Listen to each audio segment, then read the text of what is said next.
Bonjour Stéphane Amour. Merci de nous recevoir chez vous comme ça à Antibes. Vous, président donc du GATSECA, groupement d'associations pour la défense des sites et de l'environnement de la Côte d'Azur. On est ravis déjà d'être ici pour votre mania et puis de pouvoir en effet discuter avec vous plus largement de la situation de l'environnement, des sites de la Côte d'Azur. Donc, est-ce que vous pourriez nous présenter le GATSECA, s'il vous plaît ? Le groupement des associations de défense des sites et de l'environnement de la Côte d'Azur est une personne publique associée comme les chambres consulaires. On existe depuis 52 ans pour limiter justement les excès de l'urbanisation de la Côte d'Azur. Et donc on a développé une expertise en urbanisme pour soutenir la protection de l'environnement. Aujourd'hui, Stéphane, s'il y a des chiffres à mémoriser et à retenir concernant cet environnement des sites de la Côte d'Azur, quels sont-ils ? Sur la question de l'urbanisation, en 40 ans, de 1970 à 2010, le littoral a été urbanisé 2 fois plus qu'il n'était. Il est passé de 30% de sa surface urbanisée à 60%. Et avec l'accélération ces 10 dernières années, on peut imaginer qu'en 2050, il n'y aura plus de terres naturelles ou agricoles. Avec 80% des terres agricoles qui ont été remplacées par des centres commerciaux et des résidences secondaires, on ne peut nourrir que 2000 habitants sur le million qui habitent dans les Alpes-Maritimes. Je ne sais pas si voilà, c'est des chiffres qui parlent d'eux-mêmes. Et donc, et là, je parle que des services que rend la nature pour nous nourrir, mais on peut parler des autres services des espaces naturels pour rafraîchir, protéger la population face aux inondations et à la sécheresse. Donc, c'est plus une question d'idéologie écologiste, c'est vraiment une question vitale.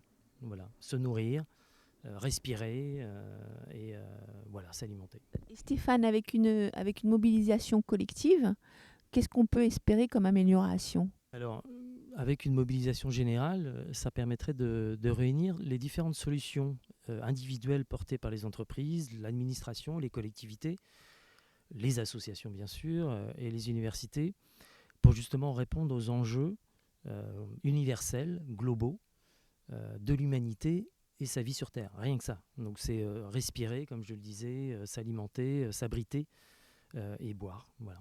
En tant que président d'une association telle que le GATSECA, quel est votre avis sur le Festival de Cannes ? Qu'est-ce que vous en pensez et qu'est-ce que vous auriez à dire ? Alors le Festival de Cannes a son rôle à jouer par rapport au réveil des consciences et au bouleversement des indifférences.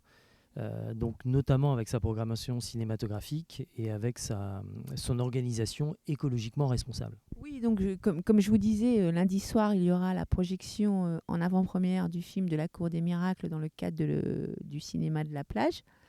Et donc ce film qui a donc pour ambition, pour projet de mettre une classe verte au sein de son œuvre, qu'est-ce que ça vous inspire ? Justement sur ce projet que l'école est amenée à construire, à développer pour justement rivaliser avec un autre projet écologique.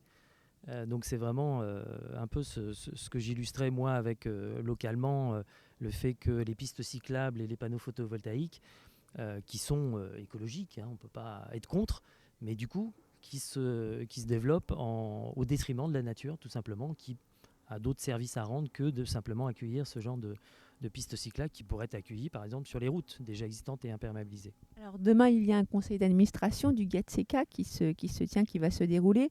Et quels sont alors les dossiers, j'ai envie de vous dire, brûlants à l'ordre du jour? Dites-nous-en un petit peu plus, Stéphane, s'il vous plaît. Vous me prenez au pied levé. Non, ça va être comme d'habitude la préparation des commissions en préfecture. Donc sur la commission des sites, justement, des sites naturels protégés qui sont menacés ou en tout cas sur lesquels sont implantés des projets d'urbanisation, d'extension de villas et autres, d'abattage d'arbres, et pour lesquels on est amené à se prononcer. Donc d'autres commissions comme la commission des risques sanitaires et technologiques sur des sites par exemple d'assainissement ou autres incinérateurs, pareil, qui posent des problèmes de protection de l'environnement. Voilà, et par ailleurs, ça va être d'autres questions sur la question de l'urbanisation avec des projets en cours comme à Grima, à Beau-Soleil, du côté de Monaco, voilà, par exemple. Vous me disiez, vous attiriez mon attention, Stéphane, sur le fait qu'il y a 50 ans, le GATSECA a participé à la première édition des États généraux. Vous me disiez de la vie et de la nature, en effet, et vous me disiez que au mois de juin, le mois de juin prochain en 2022, donc au mois de juin 2022, se déroulera la commémoration de ces seconds États généraux. Est-ce que là aussi, vous pouvez nous dire quelques mots, s'il vous plaît, sur cet événement? Justement, l'idée, c'est de commémorer donc ces États généraux de la vie et de la nature qu'on avait créés en 71 au Palais des Festivals à Cannes, et où tout avait été dit et diagnostiqué, et y compris la catastrophe qui nous menace aujourd'hui. Je ne parle pas de la météorite de Don't Look Up, voilà, du film qui est sorti, mais véritablement de ces changements climatiques, environnementaux, qui bouleversent notre cadre de vie. Et il s'agit véritablement de renouer avec cette véritable culture de la nature, ce rapport à la nature qui nous a fait défaut. On s'est éloigné de ce rapport à la nature, y compris pour produire notre alimentation. Et il s'agit de retrouver ce lien.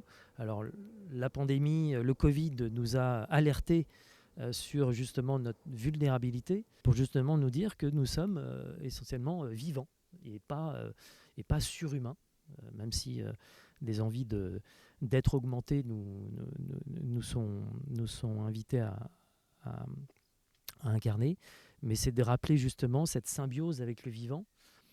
Et justement, cette pandémie nous rappelle qu'il s'agit de faire attention à l'environnement qui nous entoure, comme les oiseaux qu'on a entendus pendant le confinement, qu'on a réentendus, à l'occasion des 50 ans de ces États généraux, qu'on va rebaptiser États généraux de l'habitabilité sur la Côte d'Azur, pour justement questionner la vie et la nature, ce rapport, et donc porter de nouveaux récits sur comment habiter et se nourrir sur la Côte d'Azur. Mais donc ce sera l'occasion de ces rencontres donc à Cannes au mois de juin, donc au Festival du film écologique et social en début juin, et fin juin lors de Cannes champêtre. Voilà, on aura des tables rondes qui parleront de qu'est-ce qu'habiter le territoire notamment. Et enfin, votre manière à rencontrer tout au long du festival de Cannes différentes personnalités du monde du cinéma afin de connaître leur position et leur engagement en faveur de l'environnement.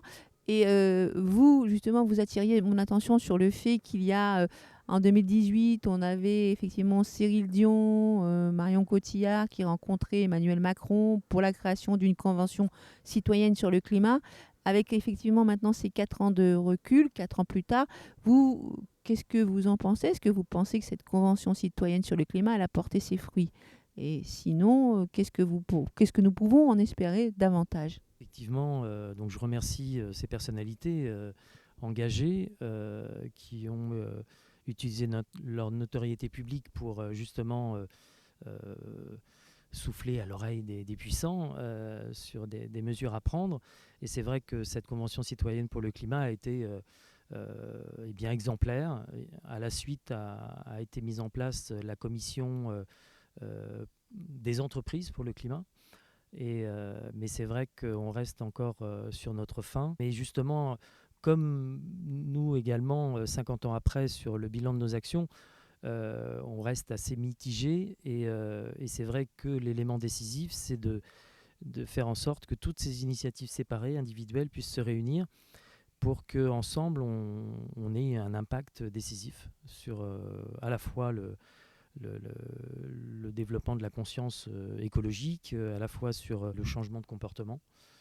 Donc c'est vrai que c'est assez décisif, et j'en profite pour citer le fait qu'avec l'espérance de vie, on a 5 générations qui coexistent, donc qui sont mues, toutes ces générations, par l'énergie de leurs 20 ans. Donc on parle de la génération qui est au pouvoir en ce moment, c'est la génération de l'avoir, qui a eu 20 ans dans les années 80, qui a le pouvoir, mais pas forcément d'agir. Donc il y a la génération juste d'après qui a eu 20 ans dans les années 2000, et qui est ce que j'appelle la génération du fer, qui justement passe à l'action, indépendamment des idéologies qui ont été portées par les générations précédentes, à savoir qui a eu 20 ans dans les années 40, donc cette génération de la résistance pour la vie.